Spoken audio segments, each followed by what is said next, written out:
தொழில் புரிய நினைக்கும் அனைவருக்கும் வணக்கம். இது பிஸ்னஸ் மெட்ராஸ். நான் எம்ஜே வரதராஜன். இந்த பதிவில் நம்ம எதை பற்றி பார்க்க போகிறோம்னா, லேட் வாஷர் செஞ்சு அது உற்பத்தி, விற்பனை, இப்படி மற்ற அனைத்து தகவல்களையும் இந்த ஒரே வீடியோவில் நாம் பார்க்க இருக்கோம். வீடியோவை ஸ்கிப் பண்ணாமல் முழுமையாக பாருங்கள். அப்போ தான் உங்களுக்கு இந்த தொழிலை பற்றின ஒரு முழு தகவல்கள் உங்களுக்கு கிடைக்கும்.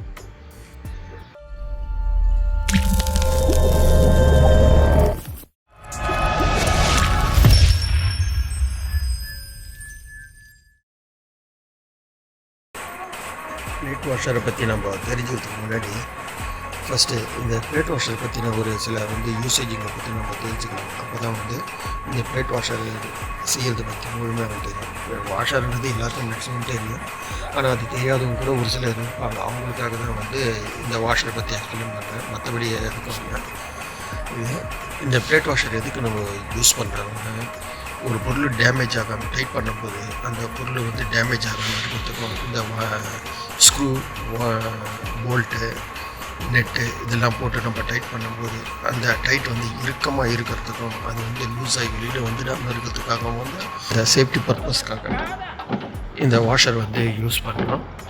அது ட்ரில் பண்ணியிருப்பாங்க. அந்த ட்ரில் ஹோல்ஸ் கொஞ்சம் பெருசாக இருந்தாலும் அது இந்த போல்ட்டுடைய தலை உள்ளே போயிட்டு டேமேஜ் ஆகிடக்கூடாதுன்றதுக்காக இந்த வாஷர் போட்டு அது டைட் பண்ணுறாங்க. இந்த வாஷர்ஸில் நிறைய வெரைட்டிஸ் இருக்குது.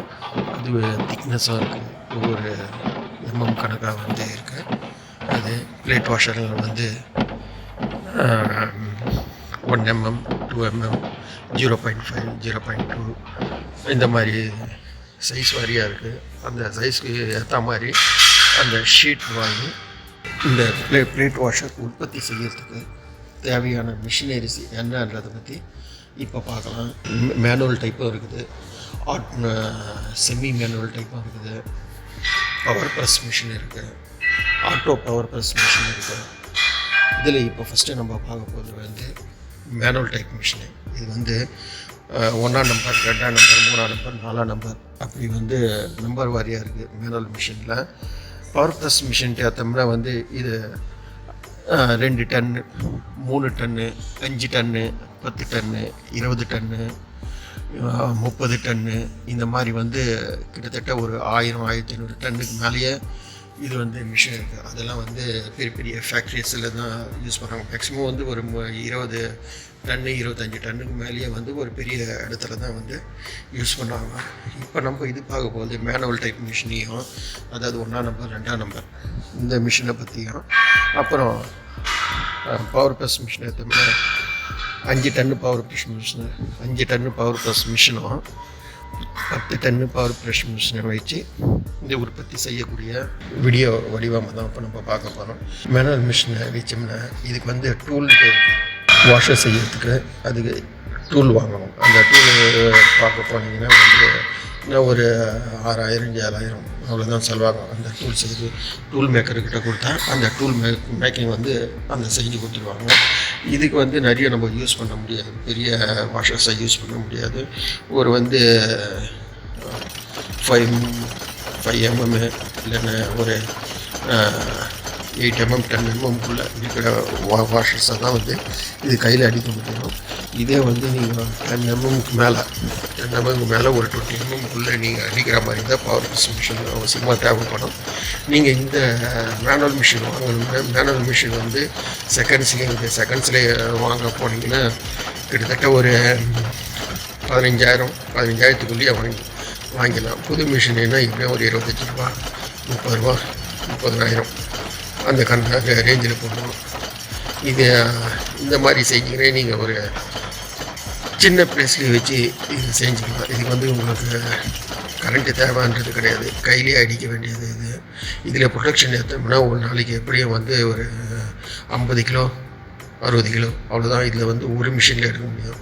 இந்த மாதிரி மிஷினை நீங்கள் போட்டிங்கன்னா ஒரு 4 மிஷின் போட்டால் தான் ஒரு ஒர்த்தாக இருக்கும். ஒரு 4 மேன் பவர் போட்டு அடிச்சிங்கன்னா இது எடுத்து போய் நீங்கள் மார்க்கெட்டில் சப்ளை பண்ணி செய்கிறதுக்கு உங்களுக்கு ஒர்த்தாக இருக்கும். நீங்கள் தனியாக செய்யணும்னா செய்யலாம். நீங்கள் அந்த அளவுக்கு ப்ராஃபிட்டு அதிகமாக வந்து எதிர்பார்க்க முடியாது இதெல்லாம். இதே நீங்கள் இப்போ பவர் ப்ரெஸ் மிஷினை பார்த்தீங்கன்னா 3PS ஒன்று இருக்குது. இந்த 3PS மிஷினை வச்சு பவர் ப்ரெஸ்ஸில் நீங்கள் அடிக்கலாம்.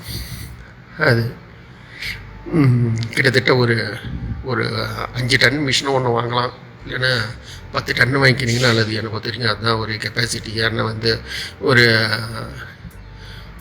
1 இன்ச்சு வாஷரு, 1.5 இன்ச்சு வாஷரு, இதெல்லாம் வந்து இதில் தாராளமாக நீங்கள் அடிக்கலாம், மாஸ் ப்ரொடக்ஷன் காமிக்கலாம். இதில் அட் அ டைம் வந்து 2 வாஷர் வர மாதிரியே வந்து டூல் இருக்குது. அந்த மாதிரி டூல் வாங்கிக்கிட்டிங்கன்னா பெஸ்ட்டு. அந்த மாதிரி டூல் நீங்கள் வாங்க போனீங்கன்னா டூலுக்கு மட்டுமே வந்து கிட்டத்தட்ட ஒரு 12,500 கிட்ட வரும். அந்த டூல் செய்யறதுக்கு டூல் மேக்கர்கிட்ட போனாங்கள செஞ்சிருவாங்க. இந்த மிஷினுடைய ரேட்டு வந்து 1.5 லட்ச வருது. இந்த 1.5 லட்ச நான் சொல்கிறது வந்து ஜிஎஸ்டி எல்லாமே சேர்த்து தான் நான் சொல்கிறேன். 1,25,500 மேலே வரும். இது 18,000 அப்படி வந்து ஜிஎஸ்டி இது பூரா புது மிஷின் வாங்கினேன். அப்படி புது மிஷின் வேணாம், ஏதோ பழைய மிஷினை வச்ச வந்து செஞ்சுக்கலாம் நினச்சிங்கன்னா அதுவும் பெஸ்ட்டு தான். ஆனால் வந்து அந்த பேரிங்கு ஷாஃப்ட்டு கொஞ்சம் தேஞ்சிடாமல் ஒரு நல்ல மிஷினை பார்த்து நீங்கள் வாங்கலாம்.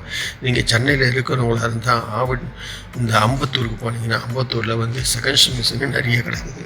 நல்ல குவாலிட்டியான மிஷின்லாம் வந்து நீங்கள் பார்த்து வாங்கிக்கலாம். அப்படி இல்லைன்னா வந்து கோயம்புத்தூர்லேயும் இருக்குது, அங்கே புது மிஷினும் இருக்குது, பழைய மிஷின்லாம் இருக்குது, அங்கேயே நீங்கள் பர்ச்சேஸ் பண்ணலாம். இந்த 2 இடத்துல வந்து உங்களுக்கு சீப்பாக கிடைக்கக்கூடிய இடம் தான் இப்போ நான் சொல்லியிருக்கேன். இதை வாங்கிக்கணும். இதுக்கு உங்களுக்கு தேவையான இடம்ன்ட்டு பார்த்தீங்கன்னா வந்து ஒரு 10 இடம் தான் போதும் தாராளமாக. உங்களுக்கு இந்த 10 இடத்துலையே வந்து நீங்கள் மேனுஃபேக்சரிங் செஞ்சு நீங்கள் சப்ளை பண்ணலாம். இது உங்களுக்கு மெட்டீரியல் நீங்கள் வாங்கணும். இதுக்கு என்ன நீங்கள் புதுசாக வந்து பிளேட்லாம் வாங்க தேவையில்லை. புதுசாக வாங்கினீங்கன்னா கிட்டத்தட்ட ஒரு 80 ரூபா 85 ரூபா கிலோ அப்படின்னு போயிடும். நீங்கள் வந்து செகண்ட்ஸில் வாங்கினீங்க எப்படியும் ஒரு ஸ்க்ராப்பில் இருக்கும். உங்கள் ஏரியா பக்கம் நீங்கள் அங்கே இருக்கீங்களா, உங்கள் ஏரியா பக்கத்தில் வந்து ஸ்க்ராப்பில் வந்து பிளேட்டை வாங்கிக்கிங்க. அது பிளேட்டுடைய திக்னஸ் இருக்குது, திக்னஸ்க்கு ஏற்ற மாதிரி வாங்கிக்கிங்க. ஒரு வந்து 0.5 ஒரு 1 mmக்குள்ளே இருக்கிற திக்னஸ்ஸு அந்த மாதிரி வாங்கிக்கிட்டிங்கன்னா அதில் பிளேட் வாஷரை நீங்கள் வந்து செய்யலாம். சைஸ் வரையும் மார்க்கெட்டில் வந்து என்ன உங்களுக்கு நீங்கள் இருக்கிற இடத்துல எது மூமெண்ட் அதிகமாக இருக்குதுன்னு பாருங்கள் ஃபஸ்ட்டு.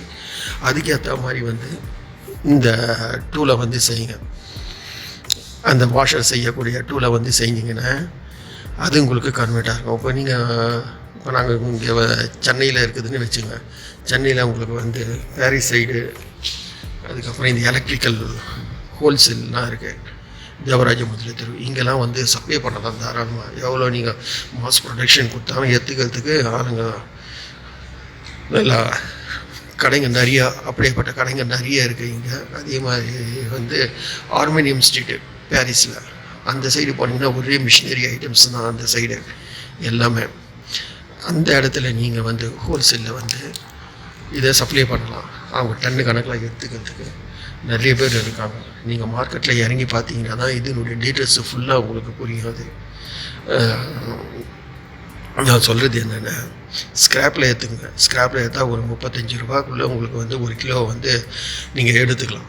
அந்த ஸ்க்ராப்பில் ஏற்றுட்டு வந்து அதில் நீங்கள் அடிச்சிங்கன்னா உங்களுக்கு எப்படியும் இதில் வந்து லாபமே வந்து நீங்கள் 1 கிலோ, அவங்கெல்லாம் வந்து இப்போ கிலோ கணக்கில் தான் எடுப்பாங்க. நீங்கள் வாஷர் செஞ்சு போட்டிங்கன்னா 120 150 இந்த ரேஞ்சில் எடுப்பாங்க அவங்க. அதை நீங்கள் இதுலேயே வந்து உங்களுக்கு 1 கிலோலேயே உங்களுக்கு குறைஞ்சது எப்படியும் வந்து கூலி அது இதெல்லாம் போயிடுச்சுன்னா உங்களுக்கு 50 ரூபா நிற்கும் 1 கிலோக்கு. ஒரு நாளைக்கு நீங்கள் குறைஞ்சது ஒரு 200 கிலோ அடித்தால உங்களுக்கு இதில் ஒரு ப்ராஃபிட் அதிகமாக கிடைக்கும்.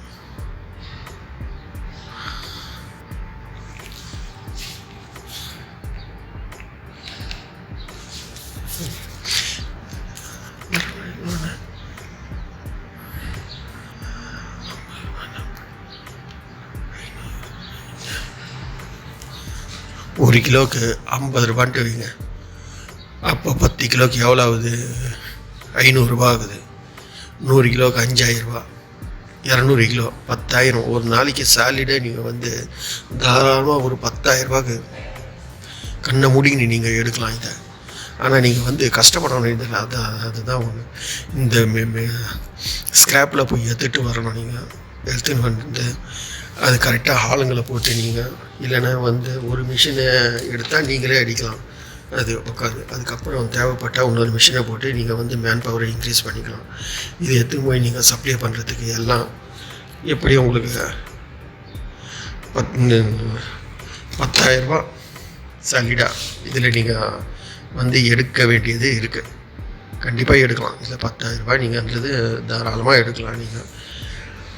இதுக்கப்புறம் இதுக்கு இப்போ லைசன்ஸ் அப்படின்ட்டு நீங்கள் எடுக்க போனீங்கன்னா உத்தியோக ஆதார் இருக்குது. உத்தியோக ஆதாரில் வந்து நீங்கள் ரிஜிஸ்டர் பண்ணணும் நீங்கள் வச்சுருக்கிற இடத்துக்கு. அதுக்கப்புறம் லைசன்ஸுன்ட்டு ஜிஎஸ்டி ஒன்று எடுக்கணும் நீங்கள். ஏன்னா இது வந்து நம்ம சப்ளை பண்ணும்போது நீங்கள் அந்த மெட்டீரியல் வாங்கிறதுக்கும் சரி, திரும்பி இந்த மெட்டீரியல் அங்கே போய் கொடுக்கறதுக்கும் ஜிஎஸ்டி இருந்ததுன்னா அதில் உங்களுக்கு வந்து அந்த ஜிஎஸ்டி காசு வந்து இதில் மைனஸ் ஆகும்.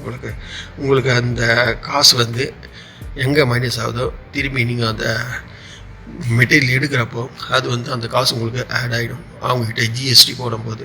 அதனால் ஜிஎஸ்டி வந்து கம்பல்சரி நீங்கள் எடுக்க வேண்டியது இருக்கும். அதுக்கு மிஞ்சி போனால் ஒரு 3,000 ரூபாய் செலவாகும் ஜிஎஸ்டி எடுக்கிறதுக்கு. உத்தியோக ஆதாருக்கு தேவையில்லை, நீங்கள் ஆன்லைன்லேயே வந்து நீங்கள் அப்ளை பண்ணிடலாம். அதுக்கு அப்ளை பண்ணிங்கன்னா அவ்வளோதான். உங்களுக்கு இதுக்கு மிஷினரின்ட்டு நீங்கள் வாங்க போனீங்கன்னா குறைஞ்சது ஒரு 1.5 லட்ச ரூபா மிஷினை போடுங்க. 1.5 லட்ச ரூபா மிஷினு. இது அட்வான்ஸு. ஒரு கடை மாதிரி 10க்கு 10 பார்த்தீங்கன்னா அட்வான்ஸு ஒரு 1 லட்ச ரூபா. அவங்கக்கிட்ட இடம் இருந்ததுன்னா 10க்கு 10 இடம் இருந்ததுன்னா தொல்லை இல்லை. அது 3 பேஸ் இருந்ததுன்னா அதுலேயே நீங்கள் வச்சு செஞ்சுக்கலாம். அப்படி இல்லாத பட்சத்தில் ஒரு 1 லட்சத்துலேருந்து 1.5 லட்சத்துக்குள்ளே ஒரு இடம் பார்த்தீங்கன்னா மொத்தம் இது ஒரு 1.5, அது ஒரு 1.5, 3 லட்சம் ஆகிடுது. அந்த 3 லட்சம் எக்ஸ்ட்ரா ஒரு 50,000 ரூபா அப்படின்ட்டு போடுங்க. ஒரு 3.5 லட்ச ரூபா டோட்டலாக உங்களுக்கு செலவாகும். மற்றபடி இதில் உங்களுக்கு செலவுன்றது இல்லை. இந்த 50,000 ரூபாய் இருக்குல்ல, இந்த 50,000 ரூபாயில் நீங்கள் வந்து மெட்டீரியலுக்கு வந்து நீங்கள் இதுலேயே ஒரு ரொட்டேட் பண்ணிக்கலாம். நீங்கள் இந்த சப்ளை செஞ்சு எடுத்துக்கிட்டு போயிட்டு மார்க்கெட்டில் போட்டிங்கன்னா பேமெண்ட் வந்து உடனே கொடுக்குற ஆளுங்களும் இருக்குது. இல்லைன்னா ஒரு 1 வீக்கு அப்படி நிப்பாட்டுறவங்களும் இருக்கிறாங்க. மார்க்கெட்டில் பார்த்து போடுங்க. ரேட்டு கம்மியாக இருந்தாலும் உடனுக்குடன் வர மாதிரி நீங்கள் கேஷ் வர மாதிரி போட்டுட்டிங்கன்னா அது பெஸ்ட்டு உங்களுக்கு. அந்த மாதிரி உங்களுக்கு வந்து ஒரு ரொட்டேஷன் கிடைக்கும். நீங்கள் ரெகுலராக இப்போ வந்து மெட்டீரியலில் வந்து ஸ்க்ராப்பு பர்ச்சேஸ் பண்ணிங்கன்னா அவங்களே உங்களுக்கு கிரெடிட்டில் கொடுக்குறதுக்கு காத்துக்கிட்டு இருக்காங்க. அந்த மாதிரி அவங்ககிட்ட கிரெடிட் எடுத்துக்கலாம். இங்கே நீங்கள் 1 வீக் போட்டிங்கன்னா அதே மாதிரி அவங்ககிட்ட ஒரு 1 வீக் போட்டிங்கன்னா அதுலேருந்து எடுத்து நீங்கள் அழகாக பிஸ்னஸை வந்து நல்லா நடத்தலாம். இது மற்றபடி இதில் எதுவும் இல்லை. இந்த பிஸ்னஸ்க்கு இந்த தொழில் பற்றின மற்ற ஏதாவது உங்களுக்கு தகவல் தேவைப்பட்டதுன்னா எங்களுடைய வாட்ஸ்அப் நம்பருக்கு நீங்கள் வந்து தொடர்பு கொள்ளலாம். கமெண்ட் பாக்ஸ்லேயே நீங்கள் தெரிவிக்கலாம். சரிங்க. என்னென்ன இருக்குல்ல, இந்த வீடியோ உங்களுக்கு பிடிச்சிருந்தா லைக் பண்ணுங்கள், கமெண்ட் பண்ணுங்கள், ஷேர் பண்ணுங்கள். வணக்கம் நேயர்களே. நன்றி.